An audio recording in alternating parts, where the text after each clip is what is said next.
welcome to Roslindale. A big thank you to our neighbors who are putting up with the show that's in front of their homes today. We're very, very grateful for that. Welcome to the Roslindale Wetlands. This is one of about 30 urban wilds that we have here in the city of Boston. It's interesting, in Boston, we have this amazing legacy of Elliott and Olmsted and this contiguous parkland that is made up for recreational space and ball fields and tot lots and all these great things. And that there's these small edges of our city, these urban wilds that provide incredible biodiversity and habitat and play a really important role in climate mitigation and adaptation. And over the years, thousands of citizens volunteers have gathered together at different spaces, whether it's with state government or with city government, to protect these urban wilds because they recognize the value they play not only for our climate and for our environment, but also of our quality of life in Boston. But with the increased pressures of a growing city, these areas can be under threat. And so today it was very, very exciting as we gather to sign this local wetlands ordinance. You can give yourselves a round of applause, all the advocates who worked on that. As we gathered to sign that ordinance, we thought it would be very significant to do it in one of these spaces that, but for the advocacy, the same advocacy that led to this wetlands ordinance, we wouldn't have these spaces in our city. They're so important, not only to our water quality, but to our air quality, but also to the livability of our city. So we're very excited to be here today. My name is Chris Cook. I'm the Chief of Environment, Energy, and Open Space for the city of Boston, and I'm grateful to serve with a very strong leader on the environment. His latest climate action plan called for carbon neutrality in municipal buildings. He's emboldened our city to think big with a vision for our harbor to make sure that open space can help protect us against sea level rise. He's the co-chair of the North American Cities for C40, a group of mayors that are dedicated to making sure that we don't walk away from our Paris commitments. Ladies and gentlemen, the Mayor of Boston, Martin J. Walsh. Thank you, Chris. And I was just thinking as I was coming down here today, those of you that think climate change is real, I don't know what you're thinking about. You know, it was snowing last week and 15 degrees, and today it's like 60 degrees, and tomorrow we're probably gonna have a hurricane, and the next day, whatever. So that's a joke. But anyway, I want to thank all of you. The only thing I have to say to everyone tonight is that there's a couple residents that live here. They don't want us to tweet out their address because they want to keep this street private. They don't want anyone down here. They don't want anyone to know that we're here. So we're gonna make sure you're safe. All right? How's that? You guys are awesome. Thank you. But let me just. There's a few thank yous around. I want to thank, obviously, Chief Cook and the Environment Department for the great work that they do. I want to thank the members of the Conservation Commission, Michael Parker, and all the members that are here. I want to give a special shout out to Councilor Wu and Councilor O'Malley. This is their ordinance. I want to thank them for the great work they've done on this. Councilor O'Malley couldn't make it today. Right now, he's on a bike in Copenhagen, checking out the infrastructure in Copenhagen. He texted me last night. I was there a couple months ago, and he said, "You're absolutely right." So I want to thank the councilor, and his team is here today. Copenhagen, I should say. We from Dorchester, it's Copenhagen, and everywhere else, Copenhagen. I want to thank all the community groups that are here today to contribute to the feedback. Allendale Coalition in particular, Boston Harbor Now, A Better City, but everybody for the great work you've done here. To the community activists and the people in the neighborhoods who are following this wetlands ordinance, thank you for doing that, number one, and thank you for staying with it, number two, because it's a big day here in the city. 2019 was a big year in Boston for climate leadership. We released our carbon-free Boston report, a roadmap to achieving carbon neutrality by 2050. We made big strides in protecting our neighborhood from climate impacts through the Climate Ready Boston and the Resilient Boston Harbor Plan. 2 weeks ago, I signed an executive order which requires, and I was talking to somebody about this a minute ago, all municipal buildings to strive for carbon neutrality. And last week, the Public Improvements Commission passed a new climate resiliency policy, projects relating to infrastructure, all our infrastructure doing in the city. And it's a great way to cap off the year with another environmental milestone by working collectively with the City Council to get this passed. This wetlands ordinance, as many of you know, all of you know, has been in the works for a long time. We're excited to see it become a reality. It's been a big priority for our Environment Department. This ordinance gives the city greater power to protect the wetlands in the face of climate change. It directs our Conservation Commission to consider future climate impacts, like rising sea level, in applications for new development, construction, or any special events. This ordinance is stricter than the statewide standards that are currently on the books in the state, and will help us protect our natural areas for years to come. Wetlands, as all of us, or most of you know here, are very important because they store filter groundwater. Also, John Sullivan from the Water and Sewers here. I want to thank John for our Boston Water and Sewer, the cleanest water we have in the country. Wetlands act as a natural buffer against storms and floods. They are home to native plants and wildlife, and I heard, you know, we know that you see deer here often, and coyotes and other different wildlife that's here, living here right behind us. Also, they're a valuable connection between residents and the natural world. This ordinance is informed by our Climate Ready Boston report, which shows when and where different climate impacts affect our city and different parts of our city.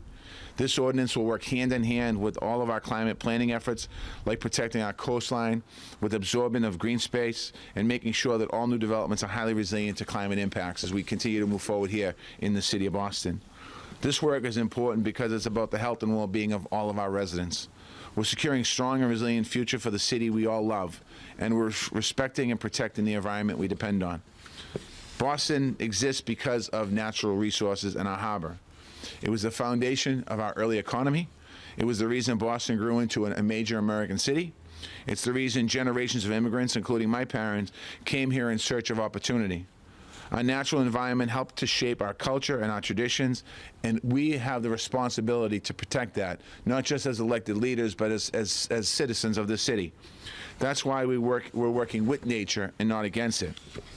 We're using natural green space to capture carbon and protect our neighborhoods from storms, floods, and heat waves. We're improving public access to our waterfront, a way to raise the standard of living for everyone in our city. And we're finding ways to grow while protecting the natural areas we're blessed with. I'm proud that we're making these important changes in the city of Boston, and this ordinance will be signed today. It speaks to our values as Bostonians. And as Chris mentioned, I have a couple of different roles on a national level. One, the U.S. Conference of Mayors. When President Trump pulled out of the Paris Accord, the U.S. mayors got together and we created something called U.S. Climate Mayors. And we started off with 3 of us. And now we have 400 mayors around the country that have signed on. And in some cases, the short-sightedness of the president in Washington not to take the issues around climate seriously, it's forced us now to have conversations in almost every state and every city in America, something that was needed regardless. The second one is I'm fortunate enough to represent the northeast part of the United States of America on the C40 Paris Accord. C40 started off at 40 climate mayors around the world. It's now 236, but they don't want to change it to C236. And this year we elected Eric Garcetti to be the leader of C40, Paris Conversations. We're looking at how do we do things around the world and how do we share best practices. And we're going to continue to make sure that we do that and continue to lead when it comes to this space. So again, I want to thank all of you for being here today. I also want to thank City Councilor Nisa Sabi George, who joined us today, who's with us today, who's doing a lot of work in this space as well. So all I can say to everyone, when we work together collectively, anything is possible. This document that's on this page is not just by us working together, by the entire community working together. So thank you and happy holidays to everybody. Thank you very much, Mayor. Thank you, Mayor. And the Mayor mentioned John Sullivan and the great partnership we have with the Boston Water and Sewer Commission. I'm very grateful for that. We also have members of the Boston Planning and Development Agency here, and they were instrumental in crafting this ordinance. And I also want to acknowledge the presence of the Environment Commissioner, Carl Spector, has been working on this issue for years. Carl, thank you for everything you and your team do. And we're also joined by Commissioner Ryan Woods of the Boston Parks and Recreation Department. And a lot of people don't know, but there's a unique relationship between the Boston Parks and Recreation Department and the Environment Department to work with the community to maintain these properties, and we're grateful for that. As the mayor said, that this was a collaborative effort, not only with the community, but also with the city council. And here representing both herself, and we're very pleased to be in her home neighborhood today, but also Councilor O'Malley, who's traveling, is City Councilor at Large, Michelle Wu. Thanks, Councilor. Hello, everyone. Welcome to Roslindale. I wanted to echo the many, many thanks to folks who have been a key part of this ordinance for a very long time, members of the administration who have come to hearing after hearing and meeting and working session after session. I want to thank and echo the incredible credit to my co-sponsor, Councilor Matt O'Malley. He sent me a message from abroad and asked me to really echo the thanks to the coalition for all of your hard work and pushing us to get this done this term. I want to thank the mayor for signing this today. I want to thank all of our colleagues on the Boston City Council. You got Anissa Sabi-George got a shout out, but Councilor Sabi-George was at all of the hearings and working sessions as well. And most of all, to this coalition. The idea for this ordinance was sparked this term many months ago, March 2018, when the Boston City Council was having a hearing on the floods and the storms that had happened back in January, February of last year. And as we were brainstorming ways to take action, what could we do immediately, members of the community came forward and said, this is a concrete step that we need to act on. From then on, it was a long process of drafting and meeting and sourcing ideas. I want to give one special shout out also to David Morgan, who was the policy fellow in my office who drafted the first version of this and went back and forth with the community on. There are too many members of the coalition to recognize now. I know everyone will come up and stand with the mayor as he signs the ordinance. So what I will say is that this piece of legislation is significant and important for three big reasons. The first is that it recognizes that the power to affect an issue as big as climate change, as urgent as climate change, really sits squarely at the municipal level. That cities, for all the national discussion of it, for all the international anxiety, cities can act immediately, and Boston can always do more. And so I'm grateful to this mayor, his administration, and the council for always keeping that at the forefront. The second point is that when we think about climate change and how to fight it, we often think about technologies, buildings, things to require as we are, putting up the tall buildings, or ways to renovate and adapt our existing structures. All of that is incredibly important, and we're going to do it. We have to do it. But this ordinance also puts the focus on the fact that some of our most effective tools to fight climate change are just right here in the natural environment, keeping the land the way that it is. Those valuable resources are throughout Boston. So we know that the harbor is important and our shoreline. We know that the large swaths of land like the Arboretum are important, but every single city council district has some parcels of land that will be impacted because this wetlands ordinance will give them extra protection because they are natural urban wilds or marshes or some other form of natural resource area. Most of all, I think the third and most important point about this ordinance is that it centers climate justice. And this has come squarely from the coalition that led the effort. The community coalition, made up of people who are volunteering their time and overseeing parts of the city from Belle Isle Marsh to Allendale Woods to the Arboretum, everywhere in between, who really said, even up until the last back and forth in negotiations, we need to make sure that climate justice is the driving force behind this legislation.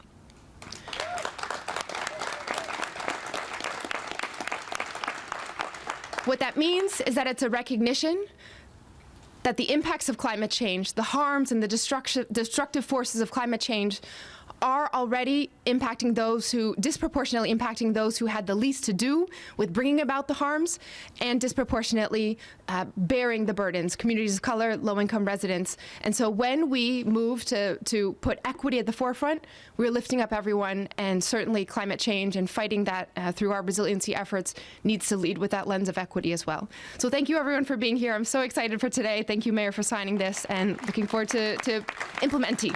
Thank you, Councilor. Thank you very much. Thank you, Councillor. And the Councillor and the Mayor both mentioned the citizen effort that was required to get here today. A lot of people don't realize that when you talk about commissions in the city, it's citizen volunteers who somehow willingly give up their evenings over and over and over again to get through the morass that is the bureaucracy to make sure that we can actually implement the rules and regulations that help protect these properties. The Conservation Commission meets almost every other 2 weeks to make sure that properties are protected. This wetlands ordinance will strengthen their work, but there's a tremendous amount of work that these citizens put in. We're very grateful. Here representing the Conservation Commission is their chair, Michael Parker. Great. Thank you very much. It's an honor to be here today. First of all, on behalf of the Commission, I'd like to thank everyone who took a part in bringing the Local Wetlands Ordinance to fruition. I know that staff and advocates worked very hard for a long time to get this done. And more importantly, for advocates in the community, and we see them at the Conservation Commission hearings from Belle Isle Marsh over to Roslindale, like Councillor Wu had mentioned, you also present an example for the next generation that your individual actions coming together collectively can be profound, and they make a difference. So thank you very much for that. Also, I'd like to recognize some of the fellow commissioners for their hard work who are here today.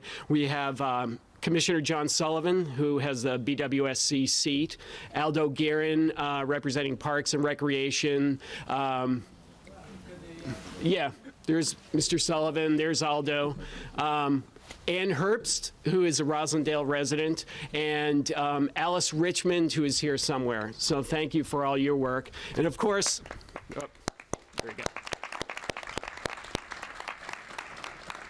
And we couldn't get through all that hard work without an excellent staff. Executive Secretary Amelia Croto and Nick Moreno worked tirelessly for us.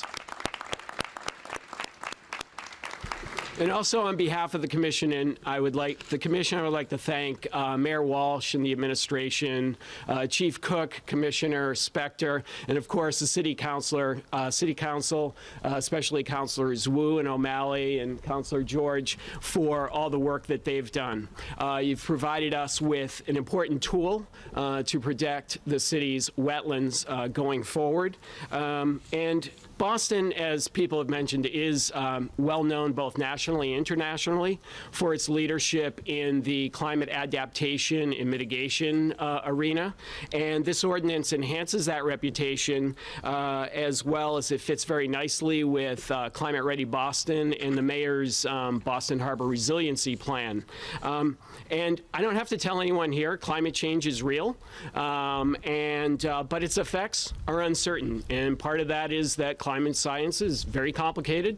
The other part is the federal government at this point has turned a blind eye to the need to eliminate carbon emissions to the atmosphere. And in that arena as well, the city of Boston has stepped up to fill that vacuum with the carbon neutrality plan and also the net zero carbon buildings plan that just came out. So we're very excited about that because let's face it, if you're not eliminating carbon emissions to the atmosphere, then we're not going to get this job done. So finally, just to close here, the ordinance also gives the Commission the flexibility to address climate change in real time, ensuring climate equity and also environmental justice, which I know weighs heavily on all of our minds as we go through this transition period. So now we're down to the hard work of drafting the regulations, and the Commission stands ready to assist in any way it can. Thank you very much. Thank you, Michael. You're welcome, Michael. Yeah. Thank you so much, Michael. And also, Amelia's traveling today, but Nick is actually from Roslindale, right, Nick? And so this is an example of someone who grew up here, who's chosen to make a difference in his own community. So, Nick, thank you for everything that you do. And there's a broad-based coalition. There's a lot of people responsible for moving us towards a wetlands ordinance, but the number one person I got the most emails from over the past 2 years was Frank O'Brien of the Allendale. So Frank, thank you very much. And I looked forward to every single one of those emails and I read every one, but that was someone who, without getting into the business of singling out all the advocates, we're very grateful specifically for his very strong effort on this. As we're here in Roslindale, we're talking about urban wilds, and we're talking about the importance of these environments to protect us from the effects of climate change. It is important to remember that we are a coastal city. We are the city that drives the economy for New England, and we need to protect our city from sea level rise. Here with a little perspective from the coast, and I know we have some other perspectives from the coast. Raise your hand if you drove here from East Boston today. Thank you very much. You get the award for the farthest commute. But here representing as that perspective is the CEO of Boston Harbor Now, Kathy Abbott. President, maybe? That's good. So a little flotsam and jetsam. I have to add my congratulations. It's been, over the course of my career, I've come to a lot of press conferences at dead-end streets in front of beautiful little urban wilds and woodlots. I have never seen so many people at an event like this. So thank you to all of you for all the work that you've done, because at the end of the day, I think that's what this is all about. I have to add my thanks to the mayor and to Councilors Wu and O'Malley and to the rest of the city council for finally getting this really critical piece of this critical policy piece done for the health and well-being of our city. So our city's wetlands and wildlands have gone too long without the attention they deserve, as I think most of you know, and it's why many of you are here. So centuries of filling have reduced the natural systems in the city to very small parcels, a patchwork of small parcels that we've preserved. Initially, mostly we thought for habitat, for plants, for animals. Today, we also appreciate them as absolutely invaluable to the habitat for humans, for our ability to survive in this era of climate change. In order to protect our communities from the rising seas, to help deal with the flooding that results both from the coastal storms and from the increased storms and precipitation that we're seeing, we know we need open space and natural lands and more of it to absorb this water. We need to protect what we have, and we need to create where we can. This ordinance provides the foundation for protecting and mimicking these natural systems in ways that can help to keep our city safe. Our limited acres of city-owned urban wilds and wetlands, and those owned by the state, have become more and more important as our climate changes and as development continues. Just as we worked hard to clean up our harbor and to foster marine ecosystems, so too must we protect the wetlands along our coast and across our whole city. They're the foundation, and this has been mentioned a lot, of an equitable approach to educating, to engaging, and protecting everybody as we build a more resilient Boston. At the end of the day, it is up to all of us, and it is on behalf of all of us. From the salt marshes of the Neponset to the salt marshes of Belle Isle and everything in between, Resilient Boston Harbor takes a citywide view of connecting all of these natural systems along our coast, green infrastructure and hybrid solutions all along our shoreline, from new absorbent and protective parks like Moakley and Popolo and Langone in the North End, to areas where we can preserve or reintroduce wetlands. This ordinance provides a citywide tool to work with what we have on the coast and in the neighborhoods and to attempt to improve on it.